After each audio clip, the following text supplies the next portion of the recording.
জুলাই আগস্টে বৈষম্য বিরোধী ছাত্র আন্দোলন চলাকালে যে গণহত্যা চালিয়েছিল বিগত আওয়ামী সরকার, সেই গণহত্যার প্রতিবাদে এবং সেই গণহত্যার দায়ে, মানবতা বিরোধী অপরাধের দায়ে অভিযুক্ত 16 জন মন্ত্রী এবং প্রতিমন্ত্রীকে এবং প্রধানমন্ত্রী, সাবেক 2 উপদেষ্টা সহ মোট 16 জন আসামিকে হাজির করা হয়েছে আন্তর্জাতিক অপরাধ ট্রাইব্যুনালে। এবং আমরা আজকে সকাল 10টা নাগাদ তাদেরকে এখানে হাজির করা হয় ট্রাইব্যুনালে, এবং সকাল 10টার দিকে গাজীপুর এবং কেরানীগঞ্জের যে কেন্দ্রীয় কারাগারের যে প্রিজন ভ্যান থেকে তাদেরকে এখানে আনা হয়, প্রিজন ভ্যানে করে তাদেরকে এখানে আনা হয়। এবং এরই মধ্যে আমরা যতটুকু দেখেছি, বিগত আওয়ামী সরকারের সাবেক মন্ত্রী আনিসুল হক, ফারুক খান, ডাক্তার দীপু মনি, আব্দুর রাজ্জাক, শাহজাহান খান, গোলাম দস্তগীর গাজী, আমির হোসেন আমু, কামরুল ইসলাম, সাবেক মন্ত্রী ও ওয়ার্কার্স পার্টির সাবেক সভাপতি রাশেদ খান মেনন, জাসাদের হাসানুল হক ইনু এবং সাবেক প্রধানমন্ত্রী শেখ হাসিনার যে প্রধানমন্ত্রীর যে উপদেষ্টা ছিলেন তৌফিক ইলাহি এবং সালমান এফ রহমান সহ আরও বেশ কয়েকজন, এবং কামাল আহমেদ মজুমদার, জুনায়েদ আহমেদ পলক এবং আলোচিত বিচারপতি শামসুদ্দিন চৌধুরী মানিক এবং স্বরাষ্ট্র সচিব জাহাঙ্গীর আলমকেও কিন্তু আজকে আনা হয়েছে। আমরা এই মুহূর্তে আমাদের একজন সহকর্মীর সঙ্গে কথা বলবো, আমরা জানার চেষ্টা করব আমরা জানার চেষ্টা করব তিনি সকাল থেকে এখানে খোঁজখবর রাখছিলেন, এবং আমরা জানার চেষ্টা করব তার কাছ থেকে আজকের পুরো তথ্যটা। ধন্যবাদ আপনাকে। আপনি জানেন যে আজ সকাল 9:50-এর দিকে সাবেক প্রধানমন্ত্রীর উপদেষ্টা সালমান এফ রহমানকে নিয়ে এসেছিল ডিবির একটি গাড়িতে। আপনি জানেন যে সেখানে সালমান এফ রহমান রিমান্ডে আছে। এরপরে কিন্তু কাশিমপুরের 2টি প্রিজন ভ্যানে একে একে আসেন শাহজাহান খান, সাবেক মন্ত্রী, ডাক্তার দীপুমণি সহ অন্য আসামিরা।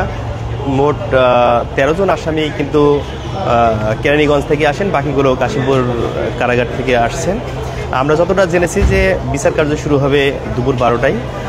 তার আগে বিচারকরা এসেছেন। 5 বিচারকের মধ্যে কিন্তু ইতিমধ্যে 3 জন বিচারক চলে এসেছেন, 2 জন বিচারক অন দ্য ওয়ে, যতটা শুনেছি। পাশাপাশি আসামি পক্ষের আইনজীবীরাও কিন্তু আদালতে গেছেন। আজকে যখন দেখি যে সবার মানসিক অবস্থায় অনেকটা বিমর্ষ অবস্থায় ছিলেন, তারা মনমরা অবস্থায়, কেউ কথা বলেনি। কথা বলেছেন শুধু হাসানুল হক ইনু, তিনি কথা বলতে চেয়েছিলেন। পরে তাকে একজন পুলিশ বলে যে আপনি কথা বলতে পারবেন না। তখন উনি বলে যে কথা বললে কি হবে। পরবর্তীতে সাংবাদিকদের দিকে দৃষ্টি তাকিয়ে তিনি বলেন যে কি আপনারা ভালো তো। এরপরে উনি চলে যান। তারপরে যেসব আসামিগুলো এসেছেন তারা সবাই অনেকটা এইভাবে চলে গেছেন, মানে মন খারাপ একটা অবস্থা যেটা বলা যায় সেভাবে ছিলেন।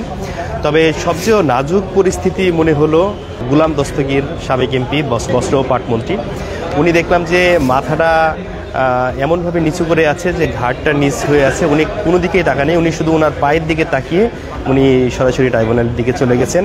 আমরা দেখলাম যে খুব অসুস্থ মতো অবস্থায় দেখলাম জুনায়েদ আহমেদ পলক, যিনি সাবেক তথ্য প্রতিমন্ত্রী ছিলেন, ডাক ও টেলিযোগাযোগ প্রতিমন্ত্রী ছিলেন। আজকে যখন আনেন তিনি অপলক দৃষ্টিতে খালি তাকিয়েছিলেন। দেখলেন যে পুলিশ, সাংবাদিক সহ অন্যদের দিকে তাকিয়েছিলেন, কোনো কথা বলেননি, কোনো কথা বলার চেষ্টাও তিনি করেননি। আন্তর্জাতিক অপরাধ ট্রাইব্যুনালে মানবতা বিরোধী অপরাধের দায়ে তাদেরকে আনা হয়েছে। যেটি বলছিলাম যে বিগত দিনগুলোতে আমরা যখন দেখেছি যে তাদেরকে আনা হয়েছিল অনেকে হাস্যজ্জ্বল চেহারায় কথা বলছিল, কিন্তু আজকে কিন্তু পরিস্থিতি একটু ভিন্ন ছিল। আমি আরেকজন সহকর্মীর সঙ্গে আমি একটু কথা বলবো। আজকে তাদের সার্বিক পরিস্থিতি আমরা বিগত সময় দেখেছি যে অনেকে হাস্যজ্জ্বল চেহারাতে ছিলেন, অনেকের মধ্যে যে আত্ম অনুশোচনা সেটাও আমরা দেখেছি। আজকে যারা আসামিদের কি অবস্থা দেখলেন? আপনারা জানেন যে আজকে বাংলাদেশ আওয়ামী লীগের যে প্রভাবশালী সরকারের যে 12 জন মন্ত্রী, প্রতিমন্ত্রী, তাদেরকে ট্রাইব্যুনালে হাজির করা হয়েছে। এর মধ্যে 2 জন উপদেষ্টাও রয়েছেন, উপদেষ্টা সহ মোট 16 জনকে আজকে আন্তর্জাতিক অপরাধ ট্রাইব্যুনালে হাজির করা হয়েছে। তাদের বিষয়ে অগ্রগতি প্রতিবেদন এবং তদন্ত প্রতিবেদনের বিষয়ে শুনানি হবে। তারা হলেন যে সাবেক আইনমন্ত্রী আনিসুল হক, সাবেক মন্ত্রী হাসানুল হক ইনু, সাবেক মন্ত্রী মেনন, সাবেক মন্ত্রী আমরা জানি যে আলোচিত মন্ত্রী পলক, সাবেক মন্ত্রী কামাল মজুমদার, সাবেক মন্ত্রী গোলাম দস্তগীর সহ আর সালমান এফ রহমান, তাদেরকে নিয়ে আসা হয়েছে। তারা 4 জনকে আনা হয়েছে কাশিমপুর কারাগার থেকে, আর সালমান এফ রহমান ছিলেন ডিবি কার্যালয়ে, ডিবি হেফাজতে রিমান্ডে ছিলেন, সেখান থেকে তাকে আনা হয়েছে। আর 9 জনকে আনা হয়েছে কেরানীগঞ্জ কারাগার থেকে। তাদেরকে সকাল 10টা থেকে 10টা 10-এর মধ্যে আন্তর্জাতিক অপরাধ ট্রাইব্যুনালে নিয়ে আসা হয়েছে। তারা হাজতখানায় এখন আছেন। আমরা ছিলাম এতক্ষণ, আবার আপনাদের সঙ্গে যুক্ত হব অন্য কোনো লাইভে। সে পর্যন্ত সবাই ভালো থাকবেন, সুস্থ থাকবেন, জাগো নিউজের সঙ্গেই থাকবেন।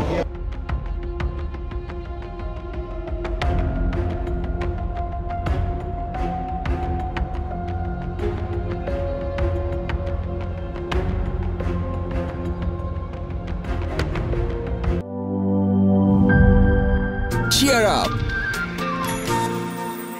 চলো পুরাই খুশি নতুনের সাথে তুলে নিয়ে হাতে Cheer up!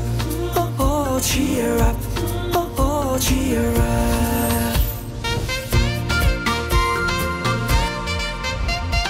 চুমুকে চুমুকে enjoy the life চলো পুরাই খুশি তুলে নিয়ে হাতে Cheer up!